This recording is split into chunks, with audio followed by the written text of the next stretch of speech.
کوردستانەکەی من بە پێغەمبەرەکە مەڕشێتەوە، کوردستانەکەی من جلێ و بەخوا و پێغەمبەرمەدا، من بۆیە باسیەکەم، من چکارم پێیان قێزم دێ لەسەر مینبەرە باسییان کەم، چ وا سووک بوونە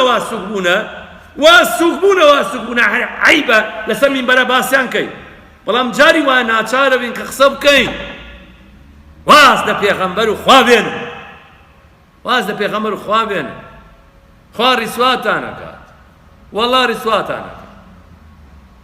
ئەو دینە خوا ناردوێتی بەفوویەوە ناکوژێتەوە. بڕۆن 150 کوردستانەکەتان بێنن، ئەو مولحیدانە کۆکەن و بێنن وەرە کەرکووک ئازادەکەین. یاڵڵا نەورۆز ئاڵای کوردستانتان لەسەر قەڵای کەرکووک بەرز نەکردەوە نەوێران، ئاگری نەورۆزتان لەسەر کەرکووک نەکردەوە ناوێران، بۆتان نییە وعدتان نییە، چەند هەزار پێشمەرگەتان بە کوژدا لەسەر کەرکووک. خۆڵەکەنە چاوی کێ؟ ئیسلامە مەلاوە، ئەو ژنانە فێمیستەکان بێنن بیان بنە پێشەوە، بیان بێنە پێش، چەکیان بدەنە پێش، بڕۆ وەرە ئەمە کوردستان ئازادکەن، 151 کوردستانتان لەدەست عەرەبایە، بڕۆن قورتاریکەن، بڕۆن.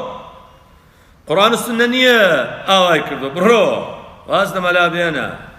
بەخوا ڕیسوای ئەو گەنجانە بینی خوا ئاگادەرە بتانگەن لەدەستیان بێنی یەک خوێنتانە بژن، ئەو گەنجانە واتان لێ پڕن، دیندارەکە نا بێدینەکەش. گەنجێکە چ مسڵمان چ نوێژیش ناکە بگا پێتەنەتان کوژی، بگا پێتەن خوێنتانە ڕژێ، جاگاتان لە خۆتان بکاتنە ئەوروپا. ئەوەندە کافێک کە دێن بە دزی دێن بە نهێنی دێن، دنیا حیما بە خۆتان دانێن، چونکە هیچتان دانەچان و تابی درنەوە. ئێستا پەلاماری دینەکە مەدەن، واز لە دینەکە بێنن.